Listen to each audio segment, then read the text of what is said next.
الرحمن الرحیم۔ السلام علیکم عزیز طلباء و طالبات۔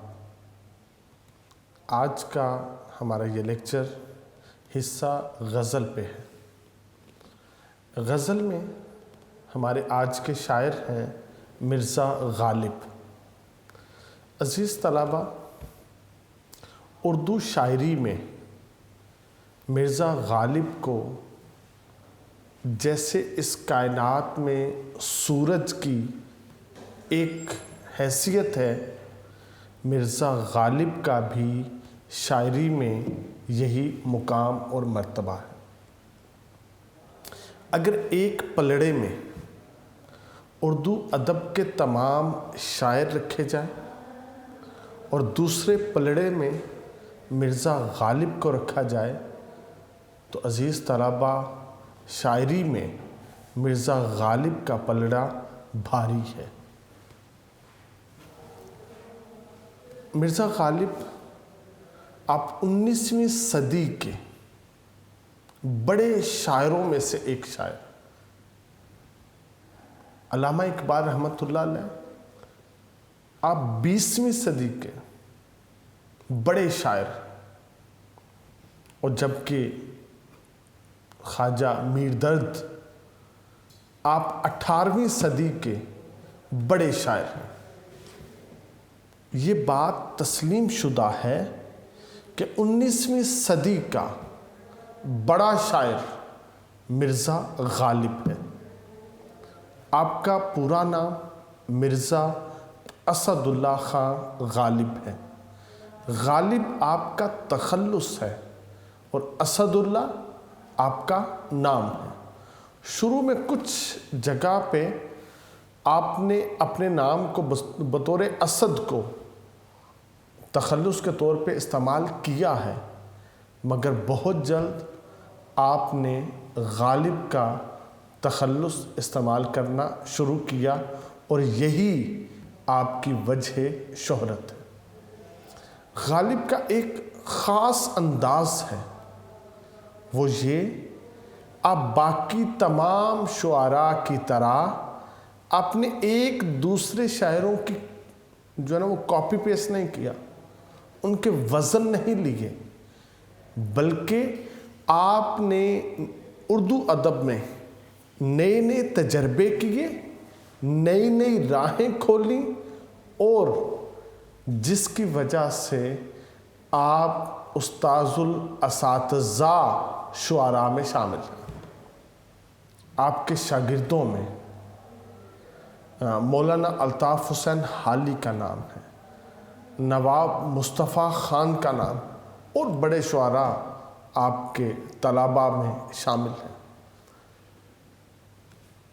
عزیز طلباء، مرزا غالب کو سمجھنے کے لیے تھوڑی غور و فکر کی ضرورت ہے۔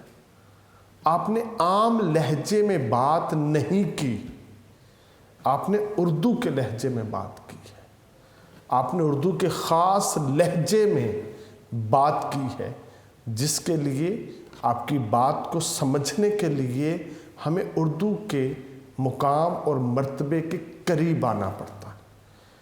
آپ کے سلیبس میں مرزا غالب کی جو دونوں غزلیں ہیں بڑی پائے کی غزلیں ہیں۔ آج ہم پڑھیں گے مرزا غالب کی پہلی غزل۔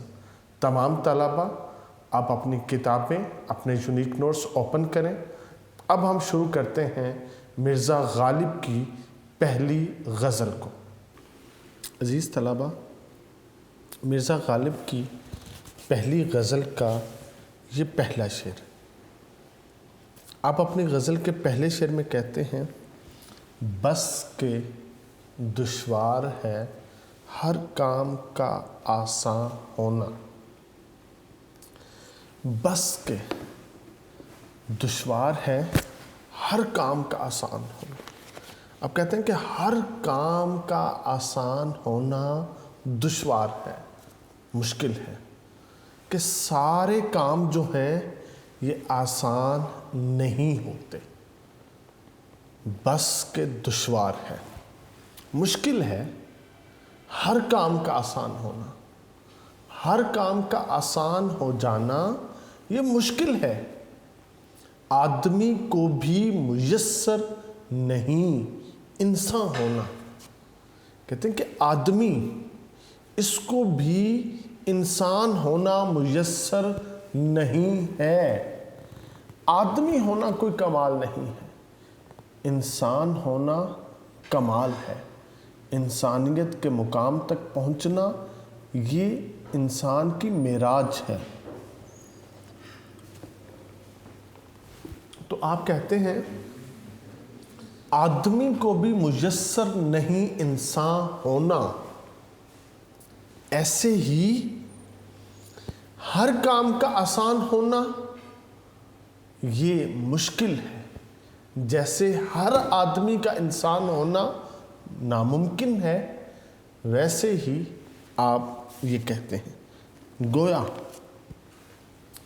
مرزا غالب اس میں کہتے ہیں، مرکزی خیال ہے اس شعر کا، کمال انسانیت کے مرتبے پر پہنچنا آسان نہیں ہے، انسانیت کی معراج پہ فائز ہونا آسان نہیں ہے۔ تو کیا ہے؟ انسان تو سبھی ہیں، آدمی تو سبھی ہیں، مگر اخلاق کردار کی پاکیزیوں سے خالی ہے۔ جو صاحب اخلاق ہوگا، جو صاحب کردار ہوگا، وہ انسان ہوگا، باقی سب صرف آدمی ہوں گے کہ یہ آدم کی اولاد ہیں۔ وہ کون سی ایسی وجہ ہے جس وجہ سے انسان کو باقی تمام مخلوقات سے جدا کیا گیا، بلند مقام اور مرتبہ دیا گیا؟ باقی تمام کی تمام مخلوقات ہیچ ہو گئیں اور انسان دیکھتے ہی دیکھتے اشرف المخلوقات، خدا کا خلیفہ، نائب خدا کا مرتبہ پا گیا۔ اگر وہ دیکھتے ہیں تو وہ اس سوال کا جواب ہے جو فرشتوں نے اللہ رب العزت سے کیا تھا کہ اے خدا، تو اس کو پیدا کر رہا ہے جو زمین میں خون ریزیاں کرے گا، فتنہ و فساد برپا کرے گا۔ تو اللہ رب العزت نے کہا تھا جو میں جانتا ہوں وہ تم نہیں جانتے۔ تو غالب کا یہ جو پہلا شعر ہے یہ ہمیں بہت ساری چیزوں میں غور و فکر کرنے کی دعوت دیتا ہے۔ پہلا مصرع آپ کہتے ہیں بس کہ دشوار ہے، فیصلہ ہو گیا، مشکل ہے۔ ہر کام کا آسان ہونا، ہر کام آسان نہیں ہے، یہ ایک حقیقت ہے۔ حالانکہ اگر ہم اس دنیا میں، اس کائنات میں غور و فکر کرتے ہیں تو ہم دیکھتے ہیں یہ دنیا کرنے کی جگہ ہے، دارالعمل ہے۔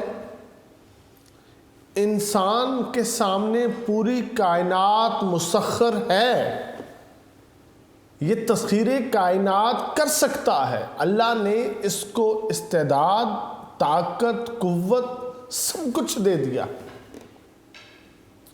اور کائنات کو اس کے سامنے مسخر کر دیا۔ جیسا چاہے تم میری کائنات میں تغیر، تبدیلیاں کر سکتے ہو۔ اب کائنات مسخر ہے، تسخیر کائنات کی ساری طاقتیں انسان کے پاس ہیں اور دنیا دارالعمل ہے، کام کرنے کی جگہ ہے۔ اس کے باوجود غالب جیسا شاعر کہتا ہے کہ ہر کام کا آسان ہونا ناممکن ہے، ایسا نہیں ہو سکتا۔ اور اپنی بات کے موقف میں بڑی خوبصورت اگزامپل دیتے ہیں، کہتے ہیں جیسے آدمی کو بھی انسان ہونا میسر نہیں ہے، ایسے ہی ہر کام کو آسان ہونا یہ میسر نہیں ہے۔ جیسا کہ کہا گیا ہے، فرشتوں سے بہتر ہے انسان بننا، فرشتوں سے بہتر ہے انسان بننا، مگر اس میں لگتی ہے محنت زیادہ، اس میں محنت زیادہ لگتی ہے۔ اگر کوئی شخص انسان بن جائے، انسانیت کے مرتبے پہ فائز ہو جائے، وہ فرشتوں سے افضل ہو جاتا ہے، وہ فرشتوں سے برتر ہو جاتا ہے۔ مقام انسانیت پہ پہنچنے میں اسے سالوں کی محنت اور ریاضت درکار ہے، اور مقام انسان سے نیچے گرنے میں صرف ایک لمحہ چاہیے۔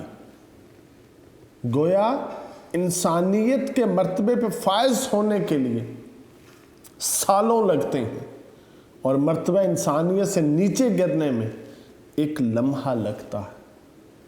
لہٰذا انسان ہونا مشکل ہے۔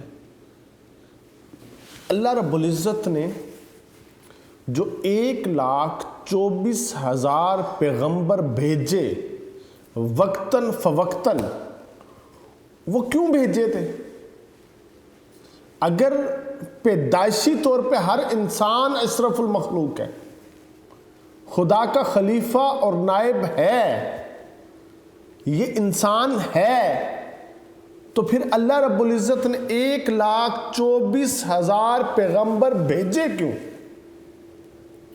وہ لوگوں کو صراط مستقیم پہ، وہ لوگوں کو توحید اور رسالت کے پرچم کے نیچے لانے کے، وہ لوگوں کو سیدھا راستہ دکھانے کے لیے تو آئے تھے، وہ لوگوں کو انسان کے وصف سے مزین کرنے تو آئے تھے۔ اس کا مطلب ہے آدم کی اولاد ہونے کے ناطے سے 2 ہاتھوں کا ہونا، 2 کانوں کا ہونا، 2 آنکھوں کا ہونا، 2 پاؤں کا ہونا، اور یہ چہرہ مہرہ، یہ وضاحت اور یہ بول چال سب میں ہے، مگر جو انبیاء کی نقش قدم پہ چلے گا، ان کی راہ پہ چلے گا، لوگوں کے لیے آسانیاں بانٹے گا، لوگوں کے لیے وہ فلاح اور بہبود کے کام کرے گا، اس کی زبان سے، اس کے ہاتھ سے سب محفوظ رہیں گے۔ جب وہ اعلیٰ اخلاق کا پیکر بنے گا، پھر وہ مقام انسان پہ فائز ہو جائے گا۔ تو اللہ نے اس لیے سارے انبیاء بھیجے تھے، اور خصوصاً نبی پاک علیہ الصلوۃ والسلام فرماتے ہیں کہ مجھے معلم کائنات بنا کے بھیجا گیا ہے۔ اب تو پوری کائنات کے معلم ہیں، استاد ہیں۔ آپ نے کیا چیز لوگوں کو سکھائی؟ آپ فرماتے ہیں میں لوگوں کے اخلاق بنانے کے لیے، سنوارنے کے لیے آیا ہوں۔ آپ نے تو سجائے لوگوں کے اخلاق اور کردار ہیں۔ آپ نے عرب کی بے آب و گیا وادی میں آپ تشریف لائے، اور چند ہی برسوں میں قرآن اور صاحب قرآن کی بدولت عرب کے جہلاء اور بدو زمانے کے رہبر اور رہنما بن گئے تھے۔ کرسچنز بھی کہتے ہیں اگر اسلام کے پاس ایک اور عمر ہوتا، پوری دنیا میں صرف مذہب اسلام ہوتا، اس کے علاوہ کوئی اور مذہب نہ ہوتا، آپ نے ان کو اتنے خوبصورت سانچے میں ڈھال دیا تھا، اور فرماتے ہیں میرے تمام صحابہ ستاروں کی مانند ہیں، تم کسی ایک کی پیروی کرو گے وہ تمہیں جنت تک لے جائے گا۔ تو کیا ہے؟ یہی ہے عبادت، یہی دین و ایمان، یہی ہے عبادت، یہی دین و ایمان کہ کام آئے دنیا میں انسان کے انسان۔ اور عزیز طلبہ، یہ بڑا خوبصورت شعر ہے، جن سے مل کر زندگی سے عشق ہو جائے وہ لوگ، جن سے مل کر زندگی سے عشق ہو جائے وہ لوگ، آپ نے شاید نہ دیکھے ہوں مگر ایسے بھی ہیں۔ تو عزیز طلبہ، مرزا غالب کا یہ جو پہلا شعر ہے، یہ انتہائی خوبصورت آپ نے یہاں پہ اپنے موضوع کو باندھا۔ اب اس میں ہمیں کیا چیز ملتی ہے؟ وہ یہ کہ اللہ رب العزت نے انسان کو اپنی صورت پہ پیدا فرمایا ہے۔ انسان تو احسن تقویم ہے۔ اگر انسان اطاعت کے مرتبے میں پورا ہو جاتا ہے تو پھر اس کے منصب کو خدا کی کوئی دوسری مخلوق نہ چھو سکتی ہے، نہ اس کو وہ پا سکتی۔ گویا اب کہاں انسان جسے انسان کہیں، اب کہاں انسان جسے انسان کہیں، چلتی پھرتی دیکھ لو پرچھائیاں۔ تو غالب آدمی اور انسان میں جب فرق کرتے ہیں تو وہ آدمی کو بنی نوع آدم کے لیے استعمال کرتے ہیں، جبکہ انسان اس شخص کو سمجھتے ہیں جس کے دل میں ہمدردی کا جذبہ ہو، جس کے دل میں درد مندی کا جذبہ ہو، جو صرف اپنے لیے نہ جیتا ہو بلکہ وہ شخص کیا ہے، وہ دوسروں کے لیے زندہ رہتا ہو۔ اس کی زندگی کا مقصد جو ہے وہ لوگوں کی فلاح ہو، لوگوں کی بہبود ہو، وہ لوگوں کے لیے آسانیاں تقسیم کرتا ہو، وہ بھوکوں کو کھانا کھلاتا ہو، وہ پیاسے کو پانی پلاتا ہو۔ تو عزیز طلبہ، مختصراً یہ آج دنیا میں آدمیوں کی کثرت ہے، یہ جو آدمی ہیں یہ سائے ہیں جو چاروں طرف منڈلاتے ہیں۔ اس کثرت میں کوئی ایسا شخص ڈھونڈتے سے نہیں ملتا جو انسانی قدروں اور پاکیزگیوں کا مرقع ہو۔ اس لیے ہر دور میں آدمیوں کی کثرت اور انسانوں کی قلت رہی ہے، کیونکہ آج ہم لوگ اپنے اخلاق، اپنے کردار کا ویسا نقشہ نمایاں کر رہے ہیں کہ اسلام تو خیر ایک بلند دستور زندگی ہے، اگر اس کے خال و خط عام انسانیت کے سامنے بھی پیش کیے جائیں تو انسانیت شرم کے مارے گردن جھکا لے گی۔ تو جو انسان کو یہاں پہ بھیجنے کا اور اس کی پیدا کرنے کا مقصد ہے وہ اس شعر سے بیٹا واضح ہو جاتا ہے۔ درد دل کے واسطے پیدا کیا انسان کو، درد دل کے واسطے پیدا کیا انسان کو، ورنہ طاعت کے لیے کچھ کم نہ تھے کروں بیان۔ عزیز طلبہ، یہ مرزا غالب کا پہلا شعر تھا۔ اب آپ کی پہلی غزل کا ہم دوسرا شعر جو ہے اس کی تشریح کا آغاز کرتے ہیں، آپ کہتے ہیں وائے دیوانگی شوق کہ ہر دم مجھ کو، وائے دیوانگی شوق کہ ہر دم مجھ کو، آپ جانا ادھر اور آپ ہی حیران ہونا۔ یہاں پہ عزیز طلبہ بڑا خوبصورت مرزا غالب نے تخیل باندھا ہے۔ پہلے ہم اس شعر کے مشکل الفاظ کے معنی کرتے ہیں، پھر اس کا مرکزی خیال دیکھتے ہیں۔ وائے افسوس دیوانگی شوق، میری جو شوق کا عالم ہے نا، اس کی دیوانگی، اس کی انتہا دیکھیے کہ ہر دم مجھ کو، کہ ہر لمحہ مجھ کو، یہ دیوانگی شوق کا عالم ہے۔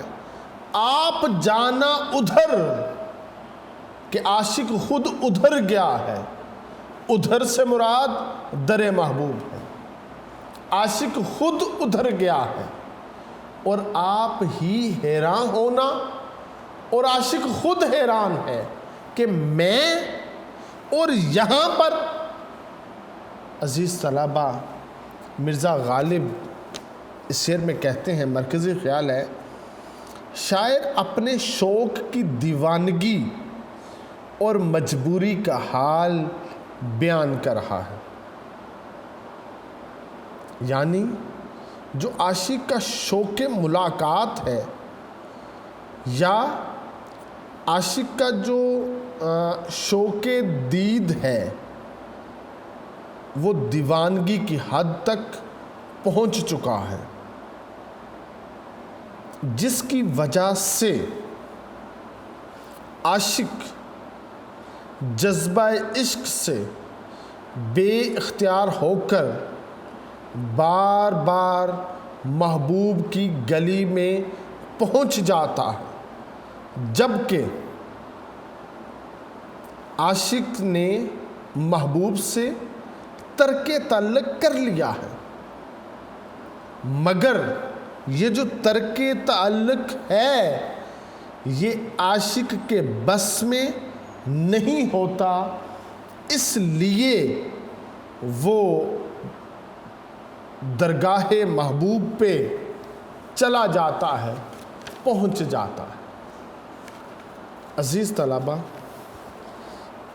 اس شعر کو سمجھنے کے لیے ہم ایک مفروضہ قائم کرتے ہیں تاکہ یہ بات صحیح طرح ہمیں سمجھ آ جائے۔ عاشق اور محبوب کی ملاقات ہوئی، ملاقات پہ جھگڑا ہوا، اور وہ جھگڑا جب اپنی انتہا کو پہنچا تو عاشق نے اپنی انا اور غیرت کے ہاتھوں مجبور ہو کے اپنے محبوب سے ترک تعلق کر لیا۔ جب جو انا ہے محبوب کی، وہ اس کی ذات پہ غالب آئی، اور جو محبت ہے یہ مغلوب ہوئی، تو عاشق نے کیا کیا؟ ترک تعلق کیا۔ اب جب ہجر اور فراق کا لمحہ آیا، یاد محبوب پھر سے اس کو تڑپانے لگی، تو اب عاشق پہ آہستہ آہستہ محبت غالب آئی، اور عاشق اس کی انا، اس کی خودی یہ مغلوب ہو گئی۔ جب یہ مغلوب ہو جاتی ہے تو پھر سے کیا ہوتا ہے کہ عاشق تڑپ کے عالم میں پہنچ جاتا، اور وہیں پہ دیوانگی کی کیفیات میں چور ہو کر یہ ننگے پاؤں در محبوب کی طرف مدہوشی میں چلنا شروع کر دیتا ہے۔ اب راستے کے کنکر پتھر شاعر کو وہ چبھن محسوس نہیں کرواتے، کیونکہ جو تڑپ کا جہان عاشق میں ہے اس کی وجہ سے جسم ان نکیلے پتھروں کی نوک اس کی چبھن بھی محسوس نہیں کر رہا، اور یہ بآسانی در محبوب پہ پہنچ جاتا۔ جب سامنے در محبوب آتا ہے، عاشق کی دیوانگی یا شوق دیوانگی یا اس کی محبت کو قرار نصیب ہو جاتا ہے، اور جب اس کو قرار آنا شروع ہو جاتا ہے تو جسم محبت کے غلبے سے آزاد ہونا شروع ہو جاتا، آہستہ آہستہ اس کے سارے حواس بحال ہو جاتے ہیں، اور جب حواس بحال ہوتے ہیں تو یہ اپنے آپ کو در محبوب پہ پاتا ہے، اور وہاں پہ کہتا ہے کہ میں، آپ جانا ادھر کہ میں، اور در محبوب پہ کیسے؟ یہ حیران ہوتا ہے کہ میں نے تو ترک محبت کیا تھا، میں تو ہجر اور فراق میں تھا، میں تو اپنے گھر میں تھا، میں اتنی مسافت طے کر کے کیسے در محبوب پہ پہنچا، مجھے تو خبر تک نہ ہوئی۔ اب کیا ہے؟ عاشق وہاں سے واپسی کے لیے قدم اٹھاتا ہے۔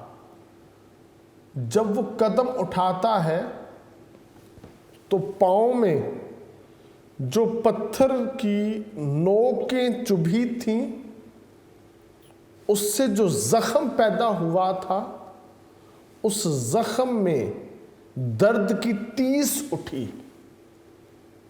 جب اس نے دوسرا پاؤں اٹھایا تو درد کی ٹیس میں اور زیادہ اضافہ ہو گیا، جس کی وجہ سے وہ اور حیران ہوا کہ میں در محبوب پہ اتنی مشقت کے ساتھ کیسے پہنچ گیا، حالانکہ اس کیفیت میں تو مجھ سے ایک قدم بھی واپسی کا نہیں اٹھایا جا رہا۔ تو اس وجہ سے مرزا غالب نے یہاں پہ یہ موضوع باندھا ہے اور کہا ہے ہمیں اپنی دیوانگی پر بڑا افسوس ہے کہ ہم خود ہی وہاں جاتے ہیں اور وہاں پہنچ کے ہم حیران رہ جاتے ہیں کہ ہم یہاں کیوں اور کیسے چلے آئے۔ یہ شوق تھا کہ جنوں تھا کہ تیرے کوچے میں، یہ شوق تھا کہ جنوں تھا کہ تیرے کوچے میں، ہزار بار گئے ہم ہزار بار آئے۔ انسان جس کیفیت سے در محبوب پہ جاتا ہے وہ یہی ہے، سر کے بل جاؤں گا یا پاؤں کے بل جاؤں گا کوچہ دلدار میں، کل جاؤں گا۔ تو وہ وہاں پہ بار بار در محبوب پہ جانا چاہتا ہے۔ تو عزیز طلبہ، یہ شعر کا مجازی رنگ ہے۔ اس مجازی رنگ کی وجہ سے شاعر کہتا ہے میرا محبوب سے ملاقات یا دیدار کا جو شوق ہے وہ دیوانگی کی حد کو پہنچ گیا، اور میں پاگلوں کی طرح جذبہ عشق سے بے اختیار ہو کر بار بار محبوب کی گلی میں جاتا ہوں کہ کہیں سے مجھے ایک جلوہ نظر آ جائے، اور جا کر اس حقیقت کا علم ہوتا ہے کہ کوچہ محبوب تک پہنچنا تو آسان ہے، مگر بزم محبوب تک پہنچنا، رخ محبوب کو دیکھنا یہ ممکن نہیں۔ تو میں حیران ہو کر اپنے دل سے یہ سوال کرتا ہوں کہ میں یہاں کیوں آیا؟ بار بار آنا اور ناکام رہنا اور صورتحال کو جانتے ہوئے پھر آنا شوق کے ہاتھوں، اور یہی حرکت اس کی جو نا وہ حیرانی کا باعث بھی ہے۔ گویا شاعر یہاں پہ وہ کہتا ہے، دن میں 100 بار تیرے کوچے میں جانا مجھے، دن میں 100 بار تیرے کوچے میں جانا مجھے، اس میں سودائی کہے یا کوئی دیوانہ مجھے۔ مختصراً بیٹا یہ کہ میرے جنون نے مجھے عجیب چکروں میں ڈال رکھا ہے، میں جنون کے ہاتھوں مجبور ہوں، خود ہی اس کے کوچے جاتا ہوں، خود ہی حیران ہوتا ہوں کہ میں اور کہاں، میں اور یہاں۔ حیرت اس امر پر ہے کہ جب اس تک پہنچنا ممکن نہیں ہے تو میں بیکار کوچہ گردی کرتا ہوں، اور حیرت اس بات پر ہے وہ لوگ کتنے خوش نصیب ہیں جنہیں کوچہ یار کے بعد بزم یار میں باریابی کا شرف ملتا ہے۔ دور سے کل ہم نے اس کے آستان کو دیکھ کر، دور سے کل ہم نے اس کے آستان کو دیکھ کر رو دیا، کن حسرتوں سے آسمان کو دیکھ کر۔ تو عزیز طلبہ، مرزا غالب نے یہاں پہ اس بات کا تذکرہ کیا ہے، شوق تھا جو یار کے کوچے ہمیں لایا تھا، پاؤں میں طاقت کہاں تھی کہ اب گھر جائیے۔ اب ہم محبوب کے در پہ آ چکے ہیں، یہاں سے واپس جانا ہمارے لیے ناممکن ہے اور مشکل ہے۔ ہمارے لیے اتنا ہی تھا کہ ہم اپنے شوق کے ہاتھوں مجبور ہوئے اور ہم اپنے محبوب کے در کی جانب چل پڑے۔ ہمارے پاس عزیز طلبہ اس میں بے شمار واقعات جو ہیں وہ موجود ہیں، اس کے حقیقی کے اندر بھی اور اس کے مجازی کے اندر بھی، کہ جب ایک انسان عشق کے ہاتھوں گرفتار ہو جاتا ہے تو اقبال بھی کہتے ہیں آج وہ ناممکن کو ممکن کر سکتا ہے، آج اس کے راستے میں کوئی رکاوٹ بن کے کھڑی نہیں ہو سکتی۔ گویا یہ عشق ایسی طاقت ہے جو آپ سے ہر ناممکن کام بھی باحسن و خوبی کروا سکتی ہے۔ تو عزیز طلبہ، مرزا غالب کے یہ دونوں بڑے خوبصورت شعر، بڑے عمدہ شعر، ان کو اچھی طرح یاد کیجئے گا۔ اللہ رب العزت آپ کو علم نافع عطا فرمائے۔ والسلام۔